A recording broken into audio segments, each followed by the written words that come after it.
Welcome to the next installment of our Know Your Coach series on Megafoon Rugby. And it's my pleasure tonight to welcome Mziwakhe Nkosi of the Lions.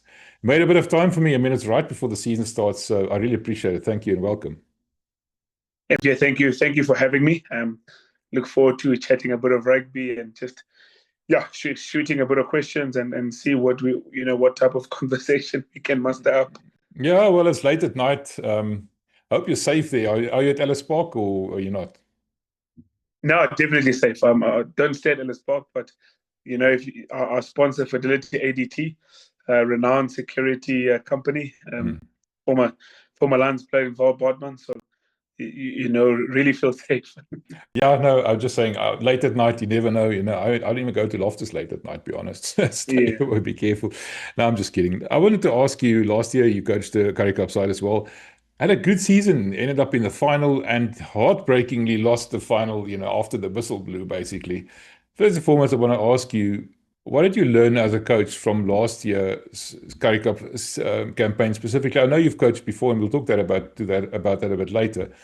But from a Currie Cup specifically, and I asked this question from JP Peterson this morning as well, over December when you were on holiday, what were you thinking about? What should I have done different? What can I do better?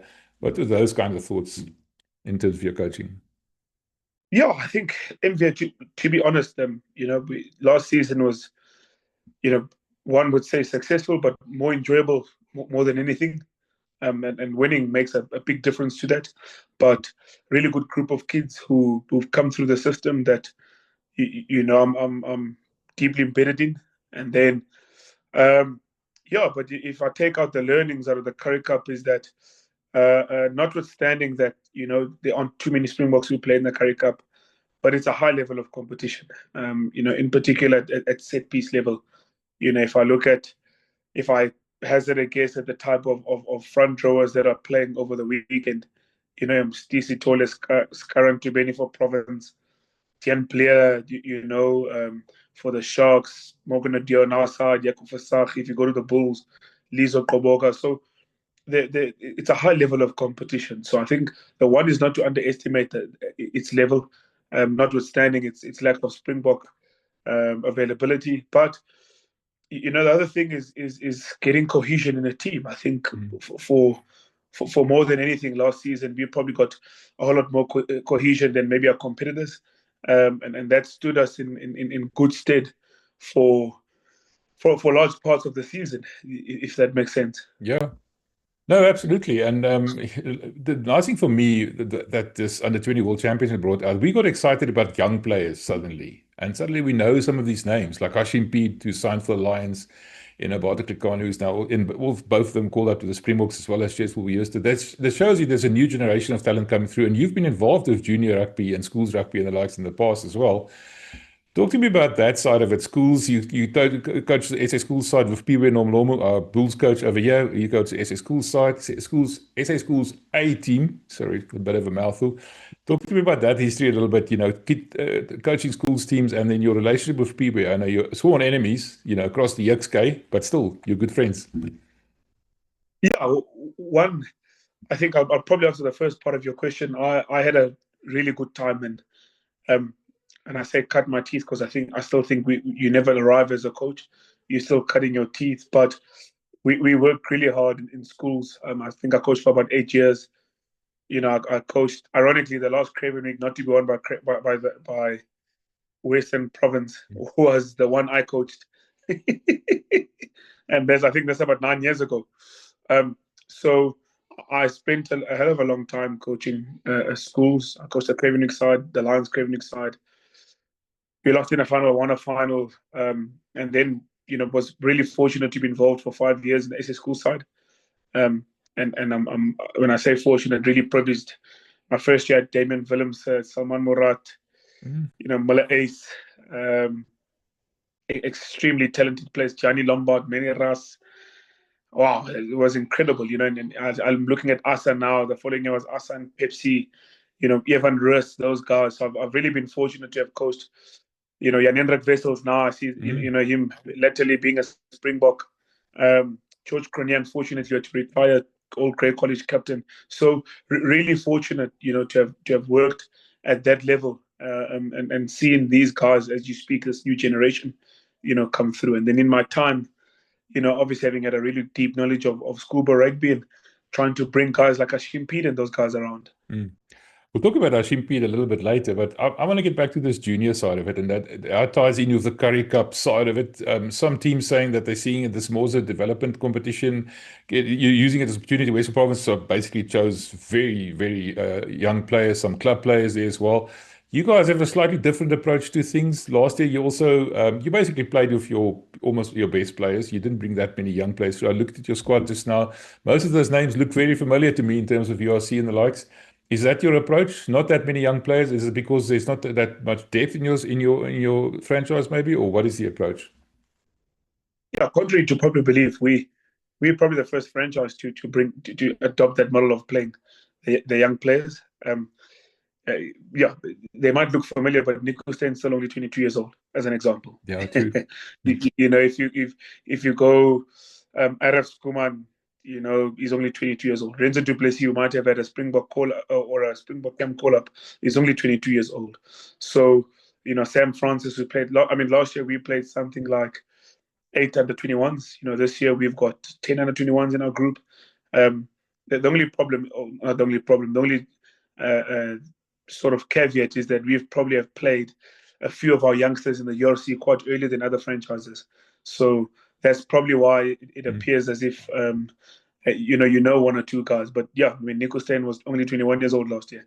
So, as a matter of interest, he hasn't turned 22. So ours is very simple, It's firstly to bring through the next wave and the next generation of Lions players and give them first-class caps. And then obviously, like any other franchise, we competitive. We want to go as deep as possible. These players are also going to be playing in the URC then. Isn't that season going to get a bit long then maybe? Yeah, we've got about 18 players who are frozen from a URC point of view. So guys like Noord Nagel and Franco Horn and Enko van Wyk and the likes, Edwin Keita and Chris Smith. So we've got about 18 players who've been frozen.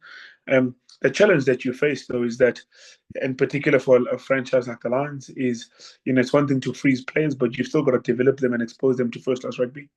In particular the young guys. So if you look at Nico Steyn, he's only got 11 or 12, Currie Cup games. He's only got 4 URC games. So at 22 years old, by and large, that's not a hell of a lot. And we know that, with Krappy having been called up to the Springbox, I see he's now being kept there. We've got to do a big job at exposing a guy like Nico Steyn a whole lot earlier, so that by the time he plays against Ulster, Benetton, Leinster, all those guys, he can pass the rigors of first-class rugby. The interesting thing is that these names sound almost familiar, like Nico Steyn, like he's always been there, but like you mentioned, only played a few games. Shows you what a big splash you made when you actually, started playing. That's actually a very interesting observation that you made. Some other players that stand out for me, Lubabolo Dubelo is now joined from the Griquas, if I'm not mistaken. You're filling up your fly-off stocks a little bit. Sam Francis is there, Johnny Lombard. Any other players that we can look out for that you think might make a name for them this season? Yeah, we've probably got 1 or 2 older players who can make a name for themselves, and we've got Angelo Davids, who again, he's been around for a while. He's only 24 years old. 24. Yeah, Angelo Davids was Can't believe it. Was 20 in COVID, and he's 25, so he's 25 years old now. Yeah, so he was 20 in COVID, but he's one of those folks who's played rugby early days, made a big splash, probably went through a dip in form. A few injuries have curtailed him, so he's looked for greener pastures here in Johannesburg. So we will be looking to give him a run or two. And then Sam Francis, who's a real talent. He's a young, so he showed 1 or 2 touches last season. So we'll have a look at him. There's a guy called Bronson Mills, 22-year-old who made 1 or 2 URC appearances in the URC. Kelly Mpeku, who made a couple of Currie Cup caps, played 2 URC games or EPCL games this year. So I think he's a talented guy who's come through our systems. So, we've got Leighton Horn. You'll probably see him somewhere in the likes. He's a 9 who's also come through our system, around 22 years old. So, Esia Kota, Aref Skuman. So we've got, although they might have played a few caps in the European competitions, but they've still got to cut their teeth at first class rugby, and we're looking forward to those guys, making a splash and hopefully graduating to become full-on senior pros. Last year, I remember that bitterly cold game in midstream because I was there and I almost died. It was so cold. And you guys played your URC squad there as a bit of a warm-up. It was towards the end of the season. You guys, I think at that stage the Bulls were still ahead on the log and the likes, but you beat the Bulls that night. What's the approach this year? I know you said a lot of these players will be playing URC anyway, but those 18 players that you were talking about, what's your thinking in terms of maybe bringing them in as a bit of a preseason, or are you going to stick with your junior squad right towards the end this year? Look, we'll stick with him for as long as possible. Obviously, the URC starts, a week after the Currie Cup final. Unfortunately for the Lions, or fortunately, whichever way you look at it, we go on a 3-week tour to Europe. So, I think that very similar to the Sharks, I think the deeper we go, so around the semi-finals, finals, you might, not taking down the value of the Currie Cup, but you might see one or two, call it URC players make an appearance so that they don't go into the URC cold, And we saw the results of that for us last year. And I think we went first 4 or 5 games unbeaten, so we took some good momentum, into it. But again, we'll play by ear and have a look and see how the season progresses. And I guess the biggest challenge is finding the right integration point. If you look at the Sharks, they used the semi and the final as integration points, and it worked out really well for them. And they've got a trophy to show for it. That final that you lost after the final whistle blew, as a coach, how do you get your players to overcome that kind of thing? And you talked about learnings earlier, about your coaching learnings, but also player learnings. How do they get something from that going forward? Because that's a tough one to swallow. You basically had it sewn up, and to be snatched away from you in such a cruel fashion, almost. An ex-player. And also that day was also bitterly cold. Also remember that. I don't know what you guys are doing with the weather, but still. So how do you get your players as a coach now to overcome that and actually use it as something to learn from? Yeah, it was interesting. I mean, that day, that the final was a bitterly, I think it was the coldest day in Joburg last year. And you know what? Firstly, credit to the people to get 30,000 people there. Well, yes, it's no mean feat, all things considered.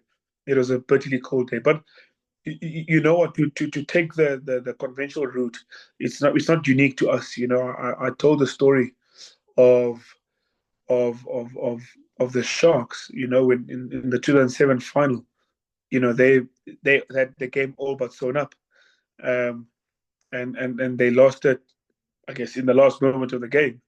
And all those players. I mean, JB Peterson, Frans Steyn, and Plumtree went on to coach the All Blacks. All those. I mean, John Smith 4 months later won a World Cup for South Africa. So I don't think those are things that are insurmountable. I do think you can't have a victim mentality to it. It's not unique to you, and it's one of those freak things that happen in rugby. I can't. Even if you asked me 100 times, I wouldn't be able to explain it to you. What happened in those last call it 30 seconds of the game. It's interesting that, because today we met Johan Ackerman for the first time here at the Bulls, and that's exactly what he said. Is any final can go any way with one single incident, one referee call, one knock on. You can't really, say this happened or that happened. I like that kind of attitude. Talking about the Currie Cup itself, what would you see as a successful Currie Cup for you guys this year? Final again, or do you want to win it this year? What would you settle for as being satisfactory? Yeah, I think it's challenging to be satisfactory. I can't lie to you and say we don't have a burning desire to perhaps rectify last year, but I'm aware of the objectives of our Currie Cup. Is, as I alluded to earlier, we've got to make sure that we expose guys to first class rugby. We bring through the next generation of players, to come up, and if in and amongst that, we can win, you can win games and still go to the playoffs, then I think we've done a good job. You mentioned your friendship with Pibe earlier. I also talked to you about when I spoke about speaking to all the other coaches. You mentioned, Labib, Levy from the Western Province and the likes. Which team do you see as your, biggest threat for this year? Yeah, I must be honest. I think all teams are going to be good. I think for lack of a better description, if teams had underestimated us last year, I don't think they'll make the same mistake this year. I look at the Crickos and I think they've strengthened up their squad really well. I look at the Pumas and they're purring at the moment, and they come from some SA Cup success. So, Pio and the Bulls having acquired Jandre Rudolph and Marvin Ore and, Nama Kaba and Junior Pogomela, those are they're not little league players, Again, the Western Province have had a massive injection of some junior Springboks who are really good. St. David's, Ronaldo Brown, Shelton David. So, yeah, I think it's going to be an incredibly competitive Currie Cup. Maybe the most competitive Currie Cup I've been part of over the last 4 years. So, yeah, it's difficult to say who can be competition. I think all games will be tough. You could find yourself in Boland on a muddy pitch, and then things can get really interesting. Even Boland have got some quality players I've worked with, guys like Sibu Sangweni, James Tedder. So I think it's pretty much even ground all around. It's interesting. When I spoke to Harvest Fury, you mentioned that all the northern teams are going to have to go play Boland at home in Wellington on what's probably going to be a very wet pitch. Now, that's very interesting. You pointed it out as well. And he saw that as kind of an advantage for them. So, yeah, I'm looking forward to see what happens there. You said there's going to be a more competitive Currie Cup this year. Last year was almost sort of people are going to, crucify me for this, but almost like Super Rugby. Lots of emphasis on attack, not that much on defense. Very exciting, very running, but also a bit errors through and the likes. What do you see different this year? Why do you think it's going to be more competitive? Are they taking it more seriously? What's the difference? Yeah, I think because of the various unions' different objectives. Let's use the Sharks as an example. Last year they played a young team up until about round whatever, and then brought their seniors in, and that changed the dynamic of the competition incredibly. They were out of it for a long time. I mean, I think they lost their first 3 games. Then you take the Bulls, who were in pole position for all but one round. You take the Cheetahs, who did a couple of guys. You look at the Griffins. I mean, they were outstanding. If you look at Gershon Ware and those guys, so province. So the point that I'm making is that I think because it's a shorter comp, so you don't have to you don't have a second chance. You can't build up a head of steam. It's very much a World Cup like competition. The stakes are a bit higher. You don't have a home game to count on.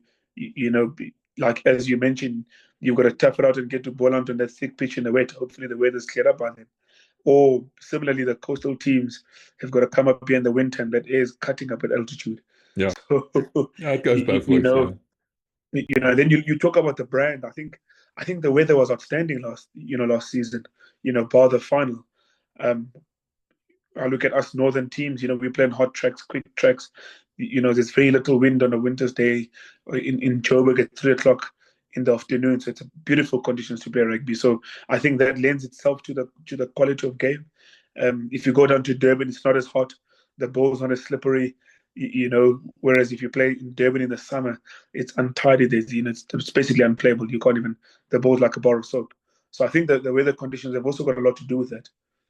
I'll ask you a bit of an unfair question and tell me if you're not comfortable answering it. But I was wondering about the benefit maybe of having a double round and starting the season a little bit earlier, so it overlaps sort of with the end of the URC, so you can move players between the sort of the start of the Currie Cup and the URC, so players don't end up holding bags. The biggest concern, and the PW specifically said to me, squad depth is a problem because you're running into injuries towards the end of the URC, and now you have to do the Currie Cup and that as well. Any merit to that? I know it's, some coaches said, listen, it's a bit above my pay grade. I'm just interested to hear your views on it as a rugby person. Yeah, without incurring the wrath of the powers that be, I felt last year's was a happy medium. So if you think this year's a single round, if you think previous rounds was a double round, I think last year was a happy medium, 1.5 rounds. So it's short enough to say we don't incur too many injuries. It's long enough to draw out a competition in terms of log and you've got to if the draw works for you, you've got enough home games to look after yourself. Whereas now, I think we play, Boland away or Cheetahs away, whatever the case is. So now you're reliant on the luck of the draw, So yeah, I in my personal capacity, I preferred last year's model is a happy medium between a double round and a single round, the 1.5 round. But that notwithstanding, we're very much aware that the URC is the premier competition for all South African teams, or at least for the Lions Rugby Union, Rugby Company, and all things we do have got to serve that. So we've got to ensure that they've got a healthy player base too. And you spoke about depth. So that's a hell of important for any franchise. You look at the Stormers.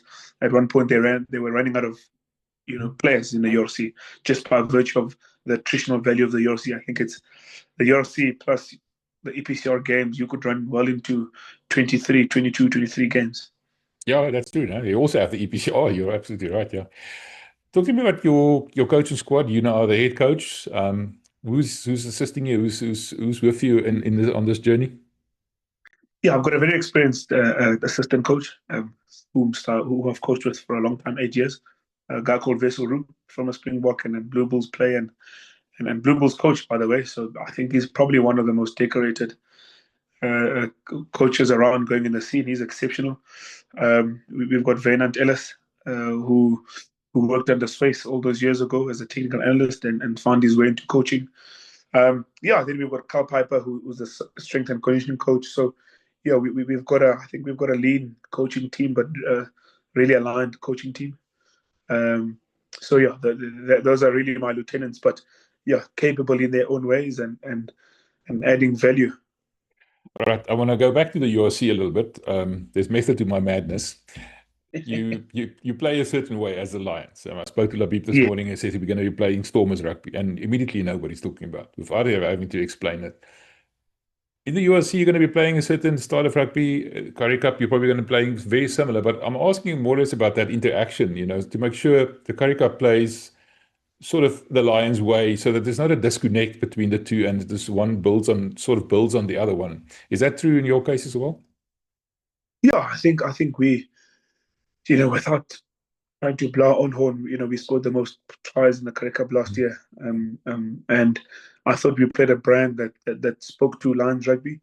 The challenge that we face, one is that you got young players, so you got to curb the enthusiasm every now and again.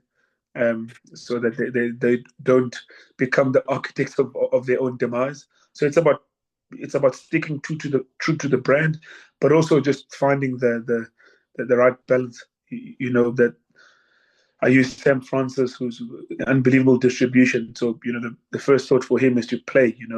But like I said, the biggest lesson I learned last year is not to a season ago, but last year more than most, was that the Currie Cup is a really tough competition. I think there's some European teams from other countries who struggle in the Currie Cup.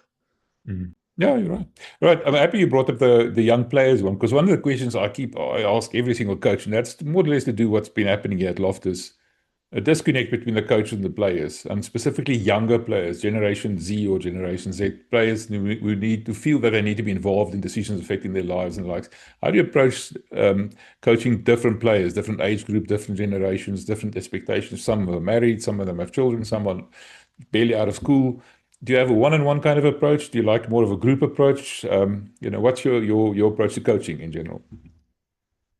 Yeah, I think as a human being who's an extrovert rather, I'd like to think relations and relatability is probably one of my strengths as a coach, and my approachability is probably one of the things that work for me as a coach, and not perhaps from a coaching point of view, but just as a human being in general. So I think one of my strengths is that I've got a really good relatability with players. Again, it is a challenge. The advent of social media, the phenomenon of posting something and getting immediate feedback and response, getting likes and comments and stuff like that. It's created a different human being in all of us. Not least the players that we coach. So the instant gratification generation is a challenge.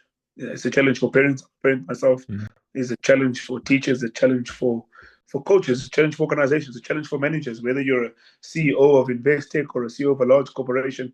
So I think that challenge is not is not unique to just rugby. I think it's a worldly challenge that you've got to get to, and one's got to build ways. One's got to build ways and means of communication to interact with, with players, and then sometimes, relationships run their course. You're not going to be, at the end of the day, we're at work, so you're not going to be liked by everyone. But as long as I think the treatment is fair and equitable, you can get along with a whole variety of people. So I don't think there's a single answer to that. But if I speak for myself, I'd like to think relatability and relations and approachability are one of the things that work for me. Perhaps some might say I'm a bit too direct and a bit too verbose, but I guess no human being is perfect. No. Well, a big question here is, for example, if a player gets dropped, do you go talk to him, or does somebody on your coaching staff go talk to him and say, listen, you were dropped for X, Y, Z, you need to work on ABC?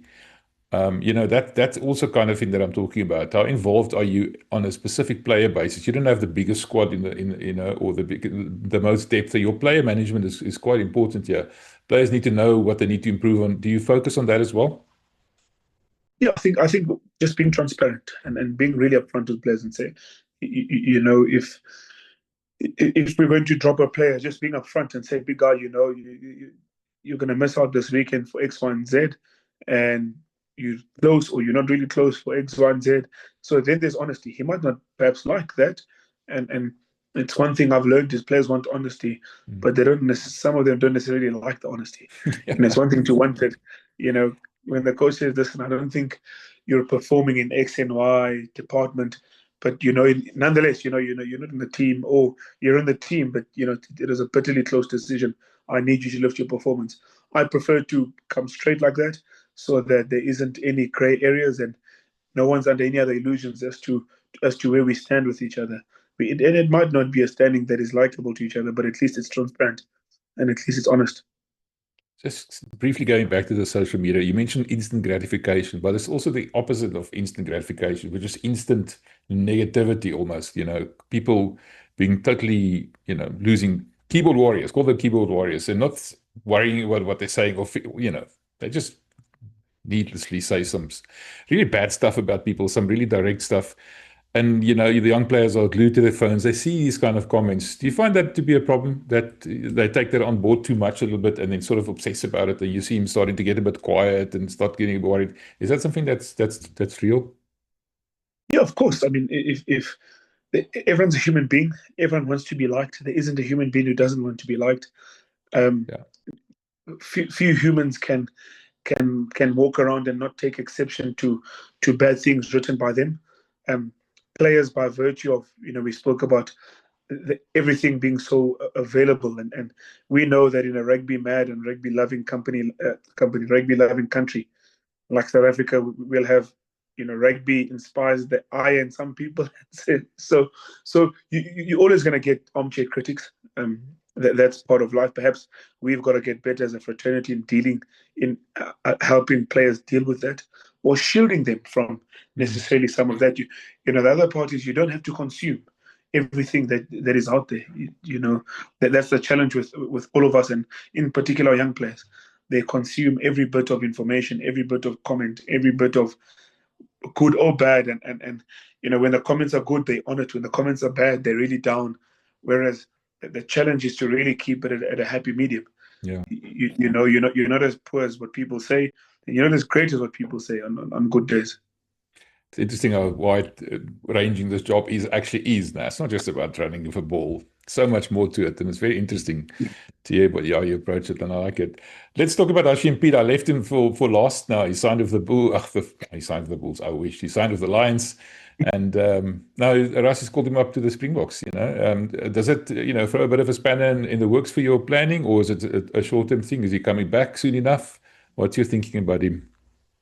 Yeah, Hashim, he's an exceptional rugby player. I have a vivid memory watching him play. Funny enough, on the Siya Kolisi field, he was playing for Bishops as a grade 11.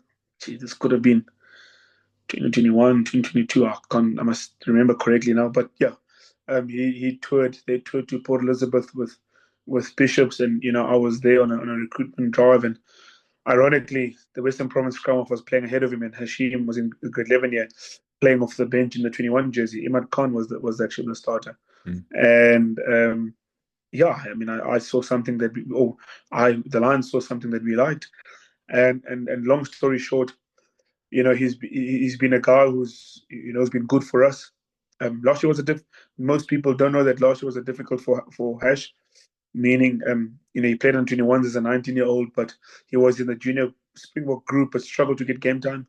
The Assad Moose and the UCT 9 at the moment, and Ezekiel Nkobeni, the Marty's 9, they were really going well, and I think they showed again this year why they were so good. So he battled a little bit for opportunity, came off the bench last year for the 21s, and then this year really hit his stride and played with a bit of confidence. And his performances at the Junior World Championship is outstanding, and for him to be rewarded with a call up to the Springboks is outstanding. For him to rub shoulders, to spend time with Grant Williams, Tony Brown, Felix Jones, Rassie, taking the environment is pretty cool. We know that it's a temporary thing, so he'll soon enough he'll be back. He'll be back in the mix, and the other thing that not many people know is Hashim hasn't made a first class debut. So he hasn't played a Currie Cup or a senior warm up game or a URC game. He's only played rugby for the juniors. So it's outstanding. It's an amazing story. Well, people are saying he's the next DuPont. He actually broke his record as well, if I'm not mistaken. That's something. Hey, look, I'm careful. I'm careful to put labels on people like that. I look at in our own country. Look at Devo Brevis when, he after school he was the next AB. It took him a year or two to find his feet because, weight of expectation. So I'm careful to put what do you call it? Labels on players, but he's an outstanding, and I think he's got a bright future if he keeps applying himself. So how long is he going to be away? I hear the Sharks. I think the Sharks are going to be resting the under-20 players this weekend. Do you have similar plans, and when do you expect him to come back? Yeah, our with the exception of Hashim, our junior Springbok players are also on leave. They played in the 21s, win rugby championship, win junior world championship. So, I think from a human resource point of view, as well as a my players and Sarika point of view, we've got to give them a couple of weeks off. So our guys will take 2 weeks off in any event. Hashim would have taken 2 weeks off in any event. We expect them back on the 4th of August. That's just the way we're going to get it done. And then they can commence and join the Currie Cup squad again. But in Hashim's position, I'm pretty sure he'd rather be with the Springboks than sit at home and beat and braai. So, fortunately for Hashim, the Springboks are training at Ellis Park, so in Joburg. So, he's in close proximity in any event. Well, that's a once in a lifetime experience. Not once in a lifetime for someone like him, but you never say no to that. Can you imagine, like you just mentioned, spending time with Felix Jones, Tony Brown, Rassie Erasmus for that matter? And that's what Rassie is so good at, getting these players exposed to things, how things are done there. And when they come back, I saw it with the Bulls last year when Rowan Orkia came back, for example. He was a different player to what he was before he went to the Springboks. It makes a big difference for them to be exposed to that Springbok environment, isn't it? Doesn't it? Yeah, of course. I had the privilege of spending a week with the Springboks earlier in their preparation this year, and it's an incredible environment, professional, hardworking, demanding environment. So for Hashim at the age of 20 to experience, for Badu and Cheswell Yosa, by the way, for them to experience that, with games and preparation coming up, not many of their peers will have, with the exception of Henry Pollock, not many of their peers will experience that. Yeah, well, they mustn't learn all Henry Pollock's lessons. He's a very good player, but there's a couple of things that he needs to work on. But let's leave that for another day. Yeah. But I mean, again, Henry Pollock is a Russian Irish Lion before he's played an international game. So talent is talent, and you can't hide talent, can you? Well, Hashim Pete won a world championship, even though it's a junior one, before he made his first class debut, like you just said. So. No, that's true. So, again, it's an unbelievable experience for them, and hopefully they can grab hands for. I sort of whispered to him on Monday, said, listen, don't say anything, but it's get off the celebratory thing and start training so that you can give a really good account of yourself when you get there next week on Sunday. Yeah, that's true. Okay, thank you, man. Mziwakhe, that was really interesting, and I really enjoyed talking to you. Thank you. Appreciate it, man. Yeah, I thank you, want MD. to I touch appreciate base it. with you a bit during the course of the season. Would you mind if I send you an occasional WhatsApp or so? No, no worries. I appreciate it. It's also your fifth interview, so there's a bit of fatigue, so I appreciate it. Thanks It's for your actually my time. seventh, but not my fifth for today. So it's a Yes, bit yes. rough. No, I But appreciate thank your you. time. No, man, thank you. That's all good. Thank you. Appreciate it.